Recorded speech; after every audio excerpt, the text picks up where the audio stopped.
Wat is het geheim van het liedje volgens zichzelf? Dat is een goeie.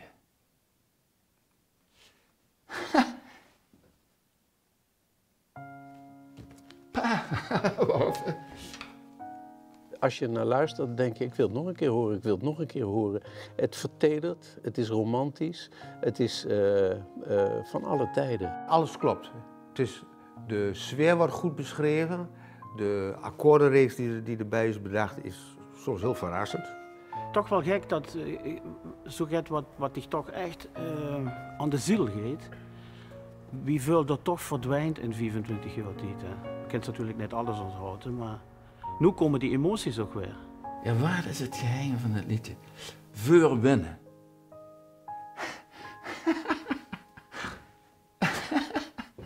Wow.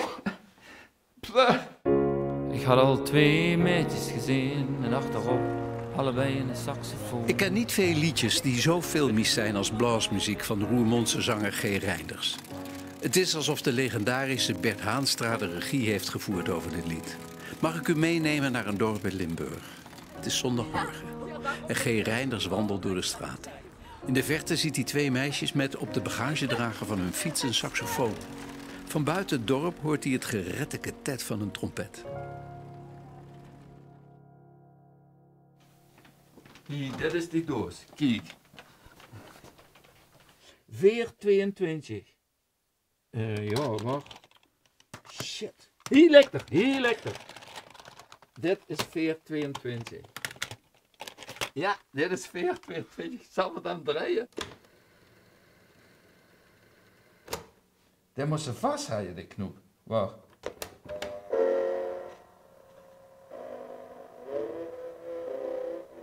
Bluesmuziek.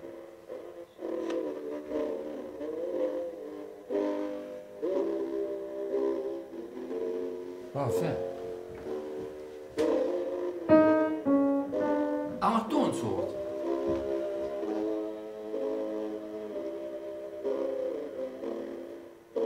Toen waren we aan het fietsen, we hadden een zondagmorgen.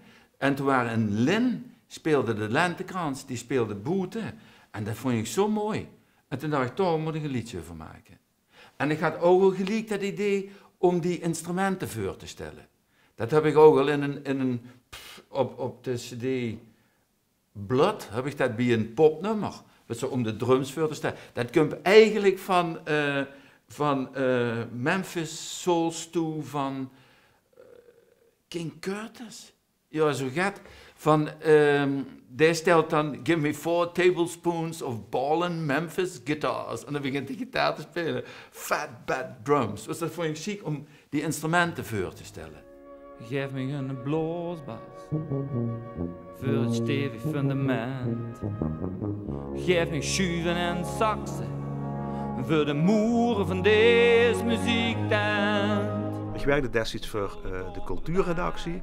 Op de cultuurredactie wordt Hans Op de Koel het grote lichtende voorbeeld, ook leiding van die redactie. Die maakte allemaal moeilijke cultuurprogramma's. Ik word zelf betrokken bij het programma Station Zuid. Dat waren radioprogramma's opvolger van het Ivans US. En Hans Op de Koel vond het heel interessant dat G. Reinders, de popzanger, de liedjeszanger, dat hij vroeg naar het telefoonnummer van Hardy Mertens. Daar word ik gelijk geïnteresseerd. Ik denk van, als we popcultuur en het arrangeertalent en het dirigeertalent van Hardy Mertens met elkaar samen kunnen brengen, daar sloeg hij enorm op aan. Dus hij heeft dat project min of meer omarmd. En hij zegt van, nou, dit wordt heel bijzonder, dan moeten we het met eens omroepen. Dat is een Nederlands gebruik. Gebruiken wordt net, maar dat kunnen we wel even uitproberen. Ja, ja. Gewoon één trompet. Ik vind het niet goed om 2 keer hetzelfde. Precies. Hij al de melodie gemaakt en de tekst. En hij vroeg aan mij, kent ze mij dat zo inkleuren? Want dit hoor ik eigenlijk al. Ja, dat kan. Wat is die sterke kant van dat vervaren? Dat is dat mooie ronde klank met tegenmelodieën, een goede tenorkant en zo het allemaal. En zo schreef het arrangement zich eigenlijk vanzelf een beetje. Hè?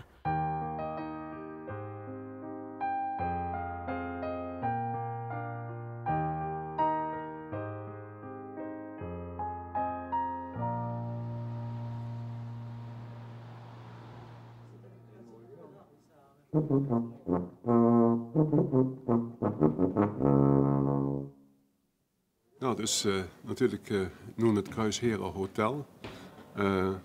Beetje vreemd natuurlijk, omdat het toen was het repetitieruimte van Opera Zuid, die samen met G en met L1, want het was uiteindelijk de bedoeling dat het voor L1 de start. Het was geen Omroep Zuid of Omroep Limburg meer, het was L1. Daar is het nummer uiteindelijk voor gemaakt, voor hier dus de opnames gemaakt. Dus we stonden op heilige grond, letterlijk. Nog buiten het dorp hoor ik weet weg het geretteketet van een trompet. Genoeg gewild, hier drinken van... Dat vind ik heel moeilijk, maar we doen het. 3, 4... Dat niet zo, zelfs terug kallen roert mij. Wie moest zingen, we hadden het plan dat ik het gelijk zou zingen in de kerk. Ik kreeg het niet gezongen. Als hij blaasbus was, dan moest ik wel janken. Daar zit het in een blaasorkest wat mij diep ontroert. Gewoon dat er allemaal mensen samen zitten en dat die dan samen één klank maken. Met toeters en bellen, een schoon verhaal vertellen.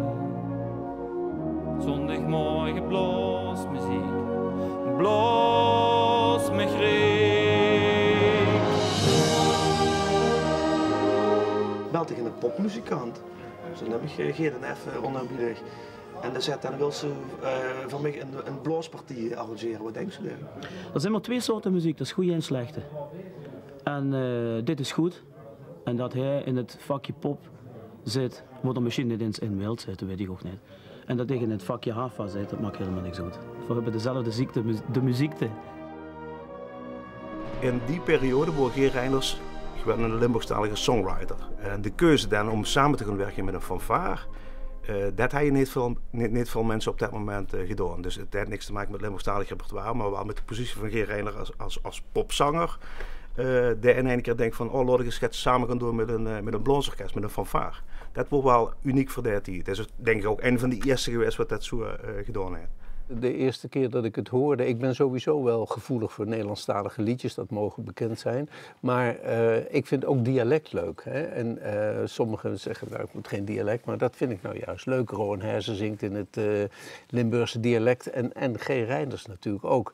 En dan is het net alsof je hoort, alsof datgene wat hij zingt en zegt, dichter bij zijn hart ligt. Is nog persoonlijker, vertelt nog meer over hemzelf. Dus die blaasmuziek die hij beschrijft en die hij bewondert, daarvan proef je, dat is echt. Er is niets aangespeeld. En dat maakt dat lied ja, onsterfelijk, vind ik. Amusuur, cultuur. Oh, maar daar is er niet in gekomen. Amusuur, cultuur. Amusuurcultuur. Weet ik geloof dat jullie iets kennen met die lipjes om de mond. De amusuurcultuur. Riek. Zo vol en riek. Die blaasmuziek. Ik kost toen nog niet goed noten lezen. Nu nog niet zo goed. Maar toen kwamen we er dus achter dat ik in mijn kop een extra refrein hoorde. En toen zeg ik, Hardy, er moet nog een refrein komen. Oh, goed, zet er, hupsakee, broem, broem, hier herhaling. Hier herhaling.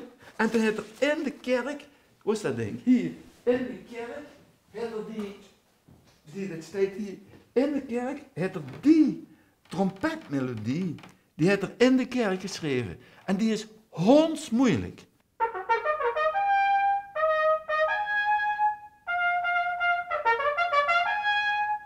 Dit is de solo, handgeschreven door Hardy. Het was heel bijzonder. De klik wordt er, de samenwerking wordt er. En de zorgt dat nummer echt vorm kregen, zeg maar. Wie voor dat een spelen wordt tijdens de opname.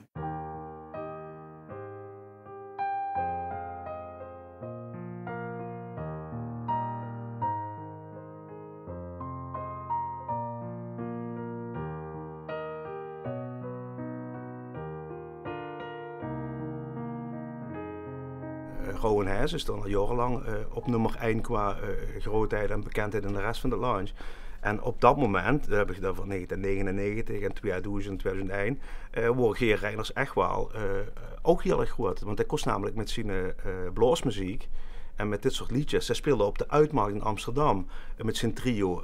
Hij ging met bluesmuziek, sluipte er allerlei fanfareorkesten, sluipte er met grote programma's in. Hij kwam met dit liedje op de nationale televisie. Hij heeft er echt wel zijn naam met gemaakt in de rest van Nederland. We hebben iets heel bijzonders. Wij hebben een prachtig nummer. Prachtig nummer. U ziet de fanfare, komt al binnen. Hallo, fanfare. Het zijn dove fanfaren, zie ik. Ze reageren niet. Hallo. Het is namelijk zo. De zanger die echt geweldig mooie muziek maakt, G. Reinders, is Limburg in hart en nieren. En hij maakt prachtige cd's en hij gaat een mooi nummer zingen. Maar hij doet het niet alleen. Hij heeft een hele fanfare meegenomen. De fanfare Eendracht Nieuwe Hagerheide. En ja, we kennen het wel.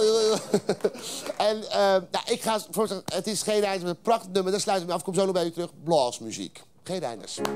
Ik had al 2 meisjes gezien, met achterop allebei in een saxofoon. Paul de Leeuw had Nieuwe Hagerheide en ons uitgenodigd begin december 1999. En toen werden we afgezegd. En ik was kwaad. Ik denk van, godverdomme, wie kreeg dat? Een heel dorp had zich die zijn naar de kapper geweest, weet ik veel wat, dat ze bij Paul de Leeuw, en toen werden we afgezegd. En toen heb ik hem een brief gestuurd. Ik zeg, Paul, dat kan ze niet maken. En toen heeft er ons gelijk uitgenodigd voor 2 weken later, 17 december. We hebben toen, 17 december 1999, speelden we toen bij Paul de Leeuw. En ik heb die opnames nog eens terug gezien en denk ik, god, daar spelen we goed. Bleus mij omver, met toeters en bellen, een vrouw vertellen. Zondagmorgen bluesmuziek, blues me griek.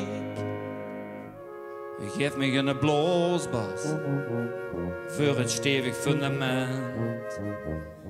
Geef me schuiven en saxen voor de moeren van deze muziektent. Verguld ik op het dak weer door de bugels en trompetten gemaakt. En dan hoort ze bluesmuziek. Op een schone zondagmorgen, bluesmuziek. Bleus mij omver, met toeters en bellen, een schoon verhaal vertellen.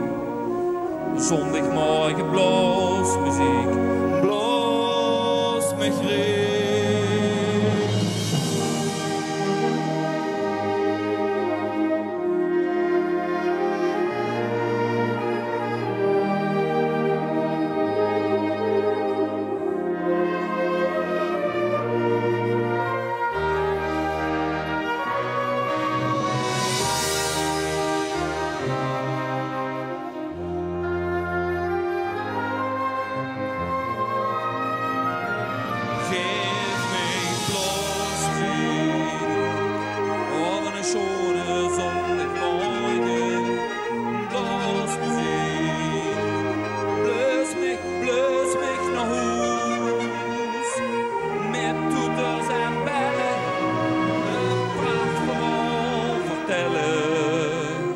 Zondagmorgen bluesmuziek, blues me griek.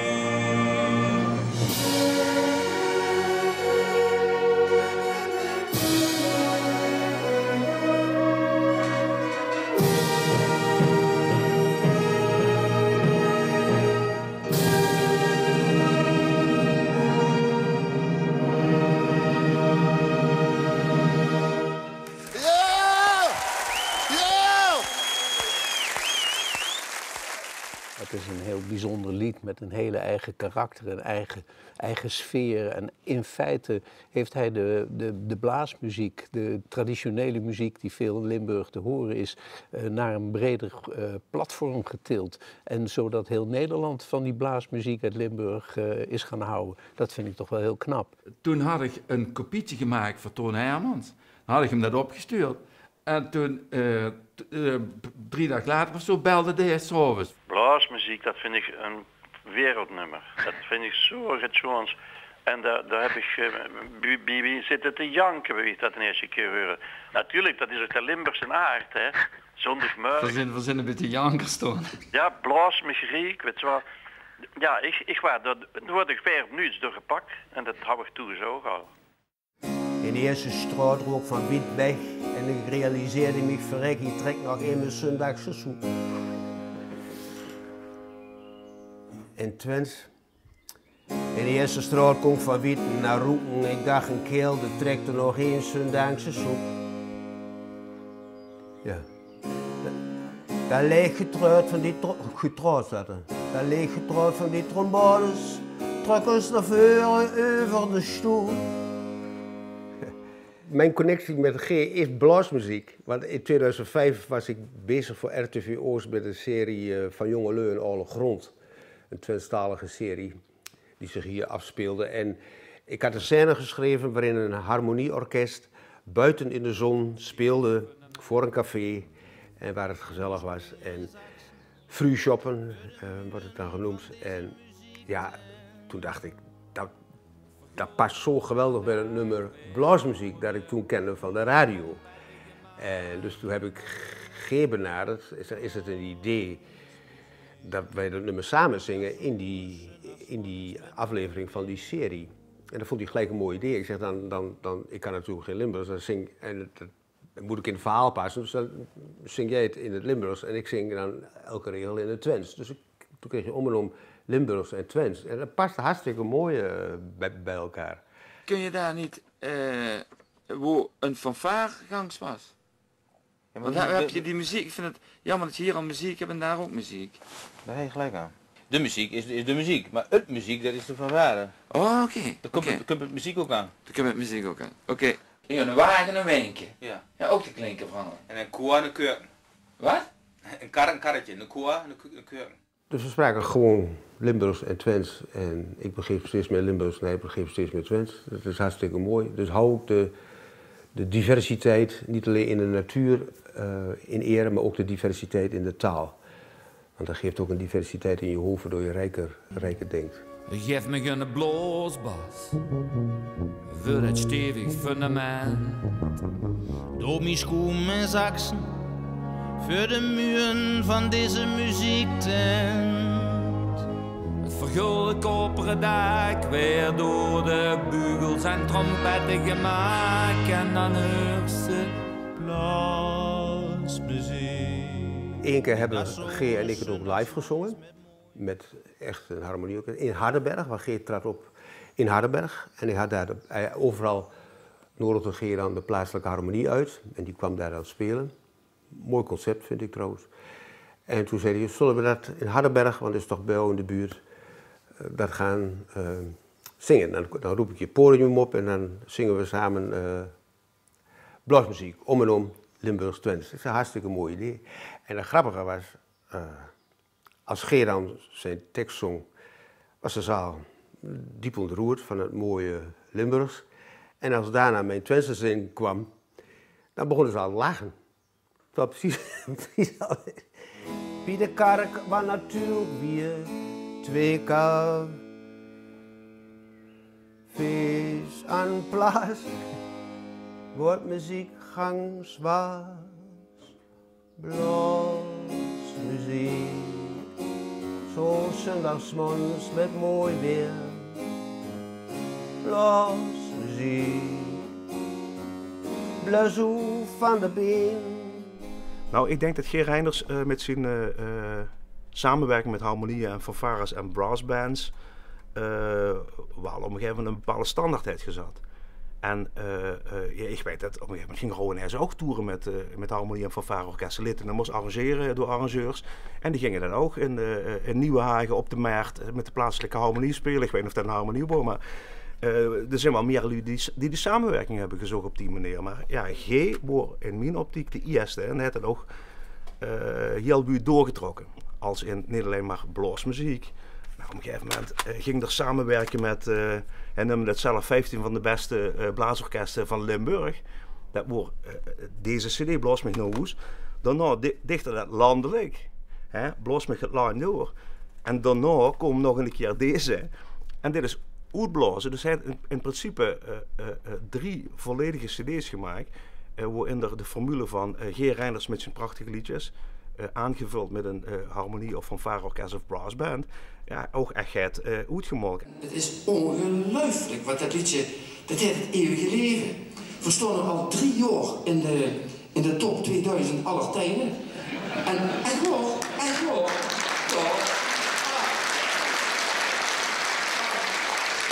Ihr seid so nett zu mir, liebe Schallplatte-Freunde. Ihr seid so nett. Danke.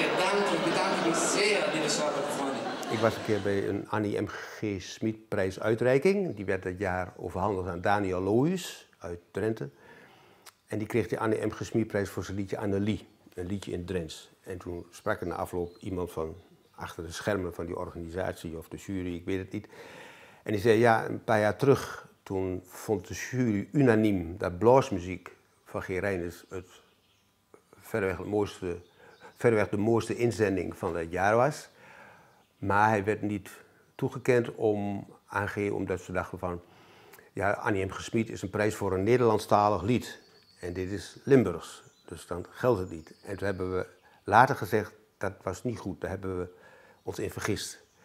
Vandaar dat het nu ook mogelijk was, omdat nu iedereen vond dat het lied van Daniel Lohuis de beste inzending was, dat ook streektaal daarbij hoort. Wat dat betreft is het wel een breekijzer geweest voor erkenning. Het is een lied dat op zichzelf staat. Het gaat niet mee in een trend. Het is, niet, het is geworteld in de Limburgse tradities. Maar het is toch anders dan bijvoorbeeld Rowan Hezen, dat veel poppier is. En daardoor ook meer tijdgebonden. Ik denk dat, hoe goed dat ook is hoor, maar ik denk dat bluesmuziek de tijd overstijgt. Dat zou in 1300 gemaakt kunnen zijn. En ik denk in 5024 dat ze het ook nog mooi vinden. Je hebt Limburg van Rowan Hezen en bluesmuziek van G. Reinders. Ja, dat is een standaard. Ik denk dat heel veel Limburgers, als ze de straat op zo schoon met die microfoon, zoals vroeger aan 20 willekeurige Limburgers, dat er meer als 10 het liedje kennen. Het neemt een eigen plaats in en dat maakt het ook zo uniek. Ik denk dat G. ook nooit meer zo'n prachtig lied kan schrijven, hoe mooi zijn liedjes ook zijn. Maar dit is wat ik al zei van alle tijden. Het is knap dat je dat 1 keer in je leven kunt maken.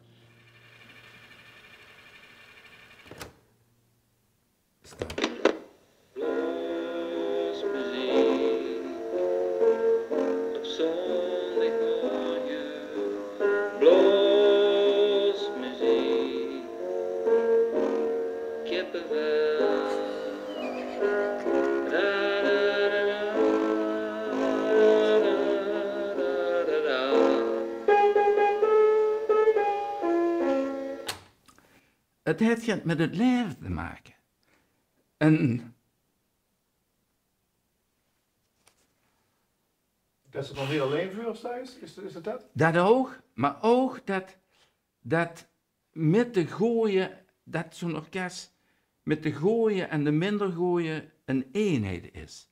We zijn, als er daar bij de derde klarinetten een superblazer tussen zit, dan trekt het misschien wel omhoog, maar dan is de eenheid weg. Neem eens veel te moeten. Ja. Dat is dat samen met zo'n orkest, dat vind ik zo schoon. Toch raar hoe het kan lopen in een carrière. G. Reinders had waarschijnlijk over zichzelf niet durven voorspellen dat die traditionele muziek voor hem een doorbraak zou betekenen.